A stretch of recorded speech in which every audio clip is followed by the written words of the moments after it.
Hello everyone, कैसे हैं आप लोग। स्वागत है आपका अपने चैनल इन्वेस्टरो में। मैं हूं आपका दोस्त हरदीप सिंह। तो सबसे पहले full disclosure, my name is Hardeep Singh, I am a SEBI registered research analyst. तो इस वीडियो में कुछ ऐसे स्टॉक हो सकते हैं जिसमें मेरी खुद की होल्डिंग हो या मैंने अपने क्लाइंट को सजेस्ट किया हो। तो इस वीडियो के बेस पे कोई भी बाय सेल रिकमेंडेशन मैं नहीं दे रहा हूँ। तो be clear about it. Full disclosure मैं आप लोगों को बता रहा हूँ। साथ में जैसे मैंने आपको कहा कि अगर आपको स्टॉक रिकमेंडेशन चाहिए तो हमारी वेबसाइट पे आप विजिट कर सकते हैं। लिंक आपको डिस्क्रिप्शन में मिल जाएगा। तो मार्केट में जो इतना हड़कंप मचा वो एक आर्टिकल की वजह से, द 2028 ग्लोबल इंटेलिजेंस क्राइसिस, इस आर्टिकल को कल पब्लिश होना था।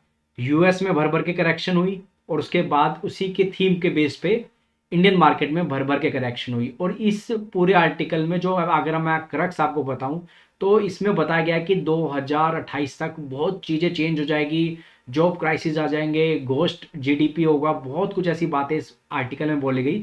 और मेन पॉइंट था कि आईटी सर्विसेज कंपनियां, खासतौर पे जिस तरह की कंपनियां इंडिया में है, सॉफ्टवेयर कंपनियां, आईटी सर्विसेज कंपनियां, वो बिल्कुल भी बचने वाली नहीं है। साथ में जो इंटरमीडियरीज है, चाहे ओटीए प्लेटफॉर्म हो या सैस हो, जो भी इंटरमीडियरी प्लेटफॉर्म्स है वो भी उड़ने वाले हैं। और इस आर्टिकल के बाद ये आर्टिकल इतना सर्कुलेट हुआ कि इसके बाद काफ़ी ज़्यादा गिरावट मार्केट्स में देखने को मिली इस आर्टिकल के दम पर। लेकिन आज कुछ ऐसी कंपनियों की मैं बात करने वाला हूँ, 6 ऐसी कंपनियां जो बहुत खास है। लेकिन चाहे वो एआई के डिसरप्शन की वजह से करेक्शन हो या फिर कोई एक्स वाई जेड रीजन है, मेन उनमें एआई का डिसरप्शन ही है। तो सबसे पहले कंपनी की मैं बात करता हूँ, ये है एफएल। FL India. ये इस कंपनी का क्या काम है, ये कंपनी मोबाइल प्लेटफॉर्म के थ्रू एड प्रोवाइड करता है, एड टेक कंपनी है। अब ऑलरेडी जब इंडस्ट्री में बड़े दिग्गज गूगल जैसे प्लेयर है, फेसबुक जैसे प्लेयर मार्केट में है, इंस्टा जैसे प्लेयर मार्केट में है, तो ये ऑलरेडी तब भी सस्टेन कर रहा था और कंसिस्टेंटली 20% का ग्रोथ रेट ये कंपनी अच्छा खासा दिखा रही थी। अगर आप देखोगे 5 साल की ग्रोथ, 3 साल की ग्रोथ रेट भी देखोगे आप, तो 20% की ग्रोथ रेट है। प्रॉफिट की 28% की, सेल्स की ग्रोथ रेट है। 5 साल की बात करोगे तो और बेटर नंबर है। लेकिन पिछले कुछ दिनों से ये कंपनी अच्छे खासे रिजल्ट देने के बाद भी आप देखोगे हाल क्या हो रहा है इसका हाल। ये कभी कंपनी आपको 100 के पी मल्टीपल के ऊपर ट्रेड करती थी। अगर मैं इसका 10 साल का चार्ट आपको दिखाऊंगा तो ये कंपनी 150 के पी मल्टीपल पर ट्रेड करती थी कोरोना टाइम के बाद से। और उसके बाद लगातार कंपनी कंसिस्टेंट ग्रोथ कंपनी ने दिखाई है। लेकिन स्टॉक प्राइस आज इसका 44 के पी मल्टीपल पे ऐसे वैल्यूएशन पे पहुंच गया है। उसका रीजन है, ये माना जा रहा है, ये बोला जा रहा है कि जैसा कि इस आर्टिकल में भी बोला इस बात को फिर से, कि डिसरप्ट होंगी वो कंपनियां जो इंटरमीडियरी है। अब ये क्लाइंट है, ये एडवर्टाइजर है जिसको एडवर्टाइज करानी है, और कहाँ वो दिखेगी वो है। इसके बीच में एक पर्सन आता है, इंटरमीडियरी, जो ये कहता है कि मैं कन्वर्जन बेस्ड आपसे चार्ज करूंगा, मैं कोई क्लिक पर पेज या व्यू पर पेज क्लिक चार्ज नहीं करूंगा। इनका सीपीसीयू मॉडल है, यानी कि जब कन्वर्जन हो जाता है तो ये चार्ज लेंगे। तो ऐसे में अब ये बोला जा रहा है कि नहीं, अब इनकी इंटरमीडिएट की जरूरत ही नहीं पड़ेगी। जो एआई एजेंट्स होंगे उन्हीं को, जो क्लाइंट होगा वो डायरेक्ट अपनी ऐड इनको बोलेगा और वो कस्टमर्स को अपने आप दिखा देगा। तो बीच के इंटरमीडिएट की जरूरत नहीं पड़ेगी। लेकिन ये कंपनी ऐसी है जो काफी टाइम पहले से लगातार एआई को अपनी एड शो करने में यूज कर रही है। और गूगल ने भी अभी रिसेंट जब 100 ईयर्स का उन्होंने डेट लिया था तो उस टाइम बोला था कि जो हमारा ब्राउजिंग वाला जो एड रेवेन्यू है, क्योंकि आजकल आप देखोगे जब कुछ गूगल पे आप लिखते हो तो क्लियर कट क्या होता है कि वो आपको समरी बना के दे देता है। तो जो पहले हम साइट्स पे विजिट करते थे, साइट्स पे जाते थे, तो वहां से एडसेंस उनको रेवेन्यू मिलता था, वो अब क्राइटेरिया उस तरह का प्लेटफॉर्म खत्म होता जा रहा है। तो ब्राउजिंग वाली कंपनियों को ज़्यादा बड़ी हिट लग सकती है, जो अभी भी मोबाइल के बेस पे ऐड अपनी दे रही है। एफएल जैसी कंपनियां, उनको भी मुझे लगता है उतना डिसरप्शन नहीं आएगा।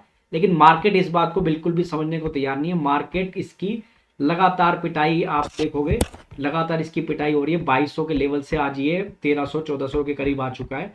और जबकि लगातार इसके रिजल्ट काफ़ी अच्छे चल रहे हैं। अगर हर क्वार्टर में आप देखोगे तो ये कंपनी टॉप लाइन अपनी 20% से ठीक ठाक ग्रो कर रही है। आप देख सकते हो कितनी कंसिस्टेंसी इसके ग्रोथ में है। काफ़ी क्वार्टर लगातार इसकी 20% से ऊपर की ग्रोथ, 18, 19, 20% की ग्रोथ लगातार चल रही है। और मार्जिन भी लगातार इंप्रूव हो रहा है, क्योंकि ये एक तो और जो कनेक्टेड यूजर्स है वो बेस इनका बढ़ रहा है, साथ में सीपीयू जो ये चार्ज करते हैं पर कन्वर्जन वो भी लगातार बढ़ रहा है। तो मैनेजमेंट बोल रही है कि हम जो ये सीपीयू का चार्ज है, कन्वर्टेड यूजर जो हम चार्ज ले रहे हैं ये बढ़ रहा है, तो ये दिखा रहा है कि हमारी अभी भी काफ़ी स्ट्रॉन्ग डोमिनेंस है अपने फील्ड में, तो हमें एज सच घबराने की बिल्कुल भी जरूरत नहीं है। तो ये रीज़न था कि इस आर्टिकल के बेस पे जब इंटरमीडियरीज को बोला गया कि वो डिसरप्ट होगी, तो आज इस जैसी कंपनी को मार पड़ती थी कि, और ये एक अकेला प्लेटफॉर्म नहीं था, अकेली कंपनी नहीं थी जो ये इस आज की मार्केट में करेक्ट हुई। इसके अलावा एक और कंपनी थी कार ट्रेड, ये कंपनी भी आपको पता है सेकंड हैंड कार्स में डील करती है, तो इसकी काफ़ी अच्छी ग्रोथ चल रही थी। और अभी भी जो रिजल्ट इसके आए इस क्वार्टर के, वहाँ पर भी अच्छी खासी आप देखोगे टॉप लाइन में 18% का ग्रोथ था और प्रॉफिट में 41% का ग्रोथ था, और कंसिस्टेंटली कंपनी अच्छा परफॉर्म कर रही है। आप देखो लगातार 20-25% की इस कंपनी की ग्रोथ चल रही थी, लेकिन मार्केट ने सिर्फ इस आर्टिकल के बेस पे इसको भी अच्छा खासा पिटाई की।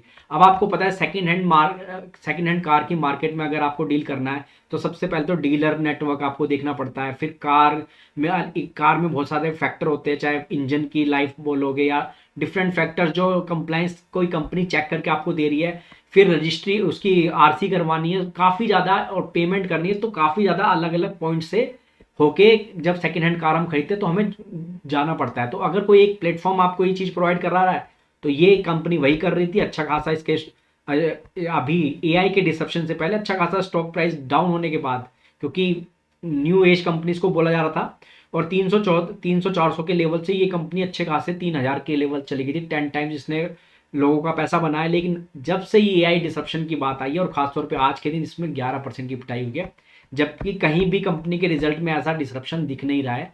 और इंडिया में इतनी जल्दी आप एआई पे भरोसा करोगे, जो रिपोर्ट बोल रही है कि 2028 में बिल्कुल सब चेंज हो जाएगा, मुझे मुश्किल लगता है। हालांकि मेरा इस कंपनी में कोई फाइनेंशियल इंटरेस्ट नहीं है, लेकिन फिर भी मैं आपको बता रहा हूँ कि कैसे एआई की थीम को रख के प्लेटफॉर्म कंपनियों की भर भर के पिटाई हो रही है। अगली एक और कंपनी में आपको बात करता हूँ, इंडियन होटल्स। हालांकि इसका एआई डिसरप्शन से कोई लेना देना नहीं है, लेकिन इसकी भी अच्छी खासी पिटाई हो रही है, होटल इंडस्ट्री के स्टॉक्स की भी। इस इंडस्ट्री में एक और स्टॉक की मैं बात करूंगा जो मेरे पोर्टफोलियो में भी है और क्लाइंट को भी सजेस्ट किया हुआ है। तो इंडियन होटल की भी पिटाई हुई है। इंडियन होटल की पिटाई इसलिए हुई है कि ठीक है आपके रिजल्ट अच्छे आ रहे हैं, आप कंपनी के रिजल्ट देखोगे 12% की टॉप लाइन ग्रोथ है और 20% की प्रॉफिट में ग्रोथ है, हर चीज़ अच्छी चल रही है। अगर आप इनकी कौन कॉल से गो थ्रू होगे तो कंपनी बोल रही है कि हम काफ़ी स्पीड से ग्रो कर सकते हैं, और अगर आपकी जो जिस तरह का इंडिया में टूरिज्म इकोसिस्टम बढ़ रहा है, लोगों की डिस्पोजेबल इनकम बढ़ रही है, तो ये कंपनी बोल रही है कि मल्टी डिकेडल थीम है। अब ये सिक्लिकलिटी इम्पैक्ट हमारी अर्निंग में कम होता दिखेगा, और ये बात कंपनी ने एक बार नहीं अपनी कॉन कॉल में बार बार बोली है। आप देखोगे मल्टी ईयर ग्रोथ विजिबिलिटी, फिर से बोलेगी मल्टी ईयर विजिबिलिटी, बार बार कंपनी मल्टी ईयर विजिबिलिटी बोल रही है। वो बोल रही है कि होटल इंडस्ट्री की ग्रोथ काफ़ी स्ट्रॉन्ग है, हमें बिल्कुल भी घबराने की जरूरत नहीं है। लेकिन इसकी पिटाई किस लिए हो रही है? सेकंड ऑर्डर इफेक्ट, यानी कि जब लोगों की जॉब जाएगी या एआई डिसरप्शन से, चाहे आईटी सेक्टर में जाए या फिर जो टेक प्लेटफॉर्म है जहाँ जो डिसरप्ट हो जाएंगे आईटी के आने से, ओटीए प्लेटफॉर्म है या फिर आपके एडटेक कंपनियां हैं या जो कार्टरेट जैसे प्लेटफॉर्म है, तो लोगों की अगर जॉब जाएगी तो फिर होटल कौन बुक करेगा? तो होटल इंडस्ट्री की भी भर भर के पिटाई करो। तो ये कंपनी भी ठीक ठाक, इसमें भी एक साल में कोई पैसा इन्वेस्टर्स का नहीं बना है 800-900 के लेवल से। हालांकि उतनी सीवियर करेक्शन नहीं आई है, लेकिन ये भी कंपनी डाउन टर्न में चल रही है। कौन कॉल की समरी भी मैंने अपने टेलीग्राम पे शेयर की थी, वहाँ पर भी ये पॉइंट हाईलाइट किए थे इंडियन होटल की, अगर आप कौन कॉल की समरी देखोगे। अच्छा, यहाँ मैं बता दूँ कि काफ़ी कंपनियों की कौन कॉल की समरी में शेयर कर रहा हूँ, तो यहाँ से आप टेलीग्राम से उसको ज्वाइन आप देख सकते हैं। आप इन्वेस्टो सर्च करेंगे टेलीग्राम में तो आपको चैनल मिल जाएगा, आप ज्वाइन कर लीजिए, और डिस्क्रिप्शन में लिंक भी है। तो यहाँ पर आप देखोगे strong growth consistent performance company बात कर रही थी, लगातार मार्जिन भी थोड़े कंपनी का इस टाइम पे पीक हो गए, लेकिन जो न्यू इनके एक्सपेंशन हो रहा है वहाँ से ग्रोथ आएगी, और नई होटल की ओपनिंग से, मैनेजमेंट फी से, काफ़ी अलग अलग इनके ग्रोथ के ड्राइवर्स है। तो काफ़ी चीज़ों की कंपनी ने डिटेल में बात की है, वो मैंने यहाँ पर शेयर किया। साथ में मैनेजमेंट कॉन कॉल में भी जैसे मैंने आपको बोला काफ़ी कॉन्फिडेंट है। इसके अलावा एक और कंपनी जो मेरे पोर्टफोलियो में है, ये लेमन ट्री, इसकी भी भर भर के पिटाई हो रही है। इसका पिटाई का रीज़न अभी वही है, सेकेंड ऑर्डर इफेक्ट है। साथ में इसने अभी जो रिसेंटली डीमर्जर का अनाउंसमेंट किया है, जो फ्लेवर होटल को ये अलग से लिस्ट करेगा, तो लेमन ट्री एक असेट लाइट कंपनी बन जाएगी और ये एक फ्लेयर होटल एक एसेट हैवी कंपनी बन जाएगा, तो lemon tree debt free high ROC company होगा और सारा डेट इसकी बुक्स में, फ्लोर की बुक्स में चला जाएगा। इनका एक फॉरेन इन्वेस्टर आ रहा है, उसने लगभग 960 करोड़ का इन्वेस्टमेंट इस कंपनी में किया है। तो वो अगर इतना बड़ा इन्वेस्टमेंट कर रहा है तो ये क्लियर कट दिखा रहा है कि ये इस इंडस्ट्री का एज सच अभी कोई दिक्कत इनमें आने वाली नहीं है। और ये इंडस्ट्री भी, जैसे मैंने आपको होटल इंडियन होटल्स की कॉन कॉल में दिखाया, ये इंडस्ट्री भी बोल रही है कि 3-4 साल की मैसिव ग्रोथ हमें दिख रही है। तो होटल इंडस्ट्री काफ़ी कॉन्फिडेंट है, लगातार एक्सपेंशन कर रहे हैं। और ये कंपनी तो अभी करंट के टाइम पे अगर आप बात करोगे तो 259 होटल है इनके पास, जिसमें से ऑलरेडी 130 होटल ऑपरेशनल है, 129 इनके पाइपलाइन में है। और कंपनी बोल रही है कि हर होटल को हमें ऑपरेशनल करने में, जो हमारा होटल पाइपलाइन में उनको ऑपरेशनल करने में लगता है 2.5 से 3 साल लगता है उसमें। तो फुल डिस्क्लोजर, ये कंपनी मेरे पोर्टफोलियो में है और मेरे क्लाइंट के पोर्टफोलियो में भी मैंने से रिकमेंड किया हुआ है, तो उनके पोर्टफोलियो में भी हो सकता है। तो डिस्क्लोजर है मेरी तरफ से। तो इस तरह के पिटाई हो रही है कंपनियों की। ये कंपनी में अगर आप देखोगे वैल्यूएशन वाइज, तो कभी अगर आप 2024 में देखोगे कंपनी को 98 के पी मल्टीपल पर ट्रेड करती थी। प्रॉफिट ग्रोथ आप देख रहे हो, ईपीएस की ग्रोथ लगातार आपको दिख रही है, बढ़ रही है, लेकिन वैल्यूएशन अब 37 के P multiple, trailing P multiple पे आ चुका है। कंपनी काफ़ी कॉन्फिडेंट है और कंपनी बोल रही है 12 से 15 महीने में हम डीमर्ज कर लेंगे और अपना सारा डेट उधर ट्रांसफर कर देंगे फ्लोर में, और लेमन ट्री का सेटेलाइट कंपनी बन जाएगा, high ROC asset light debt free company. तो इसकी भी भर भर के पिटाई हो रही है। एक अगली कंपनी आती है जिसको बोला जा रहा है इसी आर्टिकल के बेस पे कि ओटीए कंपनी भी खतरे में रहेगी, ट्रैवल एजेंसी कंपनी भी खतरे में रहेगी, और इस वजह से एग्जीगो की भी भर भर के पिटाई हो रही है। तो मैं भी काफ़ी थोड़ा रिसर्च कर रहा था चैट जीपीटी की हेल्प से कि कैसे डिसरप्ट हो सकता है। तो चैट जीपीटी ने मिक्स्ड आंसर दिया है एग्जीगो के केस में। उनका कहना है कि भाई देखो, एआई आएगा तो एआई डायरेक्ट बुकिंग क्या कर सकता है, एआई सर्च कर सकता है, सर्च करेगा, डिफरेंट होटल से रेट उठा लेगा, लेकिन उसको टाइम लगेगा। तो वो देखेगा कोई ऐसा प्लेटफॉर्म जहाँ पे ऑलरेडी डिफरेंट होटल्स के रेट हो। तो अगर कोई एक वेल एस्टेब्लिश ओटीए कंपनी होगी तो वो एक सेकंड लेयर का काम करेगी, यानी कि एआई फ्रंट एंड होगा, लेयर काम करेगी, ओटी उठाएगा कहाँ से वो होटल्स। एग्रीगेटर जाने वाले नहीं है।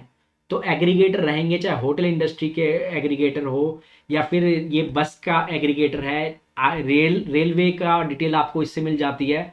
फिर एयर ट्रैवल में भी डिफरेंट फ्लाइट्स की साइट्स पे जाके अगर एआई सर्च कर भी लेगा, लेकिन पेमेंट नेटवर्क अभी उतना सोफिस्टिकेटेड नहीं है इंडिया में, और हमारा ट्रस्ट इशू भी बहुत ज़्यादा है। अगर मेरे को किसी होटल को बुक करना अपनी फैमिली के लिए, मैं डिटेल में जाके चेक करूँगा। फ्लाइट बुक करनी है तो थोड़ा सा मैं, अगर मैं अच्छा खासा एक बड़ा बिजनेसमैन हूँ तो मैंने जो नीचे अपना एक मैनेजर रखा है, मेरा असिस्टेंट रखा है, वो मेरे लिए बुकिंग करेगा प्रॉपर। खाली अभी इंडिया में अगले 2-3 साल में इमीडिएटली इतना डिसरप्शन आ जाए कि सारे काम एआई एजेंट के थ्रू होगा, वो मुश्किल है। खासतौर पे अगर ट्रैवल की मैं बात कर रहा हूँ तो ये इतना जल्दी डिसरप्शन आना मुश्किल है, लेकिन इस स्टॉक की पिटाई इस तरह से हुई है। पहले तो इसको 250 के पी वैल्यूएशन, 250-300 के 250 का मल्टीपल दे दिया था, तब मैं बोल रहा था कि बहुत ज़्यादा एक्सपेंसिव है। और अब ये धीरे धीरे करके 122 का पी मल्टीपल आ गया। हालांकि अभी भी एक्सपेंसिव है, मैं ये नहीं कह रहा कि माउथ वाटरिंग लेवल आ गए इस कंपनी के, लेकिन यहाँ से भी जब लगातार करेक्शन होगी तो ये छोटी सी कंपनी अभी, और ग्रोथ बहुत स्कोप बहुत ज़्यादा है, और जो डिफरेंट अदर ओटीए है अब वो उतने प्रॉफिटेबल रहे नहीं है। तो ये लगातार मार्केट शेयर भी कैप्चर कर रहे हैं और बहुत ही फ्रेजाइल कंपनी है, बहुत स्पीड से अपने आप को ग्रो कर रही है। अगर आप इसकी ग्रोथ रेट देखोगे तो कंपनी की ग्रोथ रेट काफ़ी स्ट्रॉन्ग है। आप देखोगे लगातार, देखोगे आप 32%, 30%, इस हिसाब से कंपनी टॉप लाइन अपनी ग्रो कर रही है, और मार्जिन भी अब थोड़े थोड़े कंपनी के इंप्रूव होते दिख रहे हैं। तो यहाँ से प्रॉफिटेबिलिटी दिखती है। बीच में लास्ट क्वार्टर थोड़ा सा इन्होंने लॉस दिया था, लेकिन इतना भी इमीडिएट डिसरप्शन आ जाएगा कि सारी ओटीए कंपनी बिल्कुल भी पैसा नहीं बनाएगी और 8-8% एक दिन में गिरते सिर्फ इस आर्टिकल की वजह से, तो मुझे वो फिजिबल लग नहीं रहा है। अगली कंपनी आती है बजाज हाउसिंग। इस कंपनी की भी बहुत पिटाई हुई है, लेकिन होटल इंडस्ट्री की तरह ये भी सेकेंड ऑर्डर इफेक्ट का शिकार हुआ है। एआई की डिसरप्शन से आईटी सेक्टर में जॉब डिसरप्शन होगा या और इंडस्ट्री में डिसरप्शन होगा, जॉब जाएगी लोगों की, तो फिर हाउसिंग में लोन कौन लेगा? तो जिन्होंने लोन लिए हैं उनका फिर डिफॉल्ट का केस आएगा। साथ में ये कंपनी की कॉन कॉल से अगर आप गो थ्रू करोगे, जो मैंने अपने टेलीग्राम पे डाली हुई है, तो एक और चीज़ आपको मिलेगी कि यहाँ पर दिक्कत क्या हो रही है। जो एट्रीशन रेट है, यानी कि प्री पेमेंट कर दे रहे हैं लोग लोन का, जस्ट बिकॉज जो बैंक्स है वो अब बेटर इंटरेस्ट रेट प्रोवाइड करा रहे हैं। तो लोग क्या कर रहे हैं कि जो बजाज हाउसिंग से थोड़ा हायर रेट पे इंटरेस्ट पे लोन लिया हुआ था उसको अब जब बैंक सस्ते इंटरेस्ट रेट साइकिल डाउन जा रही है, हमारी इंडिया की आरबीआई रेट कट की है पीछे उसने, तो उस वजह से अब बैंक काफ़ी अग्रेसिव हो गए हैं। तो इन जैसी एनबीएफसी को जो हाउसिंग फाइनेंस कंपनी है उनको दिक्कत हो रही है। अब लगभग 20% का एट्रिशन है, 20% लोगों ने लोन अपने प्री पेमेंट कर दिया है, चाहे वो बैलेंस ट्रांसफर कराया हो या फिर अपनी तरफ से पेमेंट कराया हो। तो इनको ये दिक्कत आ रही है ये, लेकिन फिर भी मैनेजमेंट बहुत कॉन्फिडेंट है और कंपनी बोल रही है कि अगले 2-3 साल का हमें अच्छा खासा मोमेंटम दिख रहा है। कंपनी ने क्लियर कट बोला कि 24-25% अभी भी हम 2-3 साल का हमें ग्रोथ दिख रहा है, कहीं भी जाने वाली नहीं है। लेकिन टेम्परेरी बेसिस पे जो ये एट्रिशन चल रहा है उसकी वजह से इनके मार्जिन थोड़े से कंप्रेस हो रहे हैं। ये 2-3 दिक्कत टेम्परेरी बेसिस पे कंपनी ने बोली है। तो ये कुछ ऐसी कंपनियां हैं जो अपने प्राइस से काफ़ी ज़्यादा करेक्ट हो चुकी है। कोई बाय सेल रिकमेंडेशन नहीं है, फिर से मैं बताऊंगा, लेकिन मैं रीज़न की बात कर रहा हूँ कि बिजनेस में जो करेक्शन आ रही है उसके रीज़न क्या चल रहे हैं। कोई रिकमेंडेशन मेरी तरफ से नहीं है कि ये खरीद लो ये नहीं खरीदो। कुछ कंपनी ऐसे मैंने आपको बोला कि मेरे पोर्टफोलियो का पार्ट हो सकता है, मैंने अपने क्लाइंट को भी सजेस्ट किया हो सकता है रिकमेंडेशन लिस्ट में, लेकिन कोई रिकमेंडेशन नहीं है। सिर्फ आपको मैं ये समझाने की कोशिश कर रहा हूँ कि कैसे अंडरलाइन बिजनेसेस अभी भी काफ़ी इंटैक्ट है काफ़ी कंपनियों के, लेकिन फिर भी किसी ना किसी डिस्ट्रप्शन की वजह से इस मार्केट में उन कंपनियों की भर भर के पिटाई हो रही है।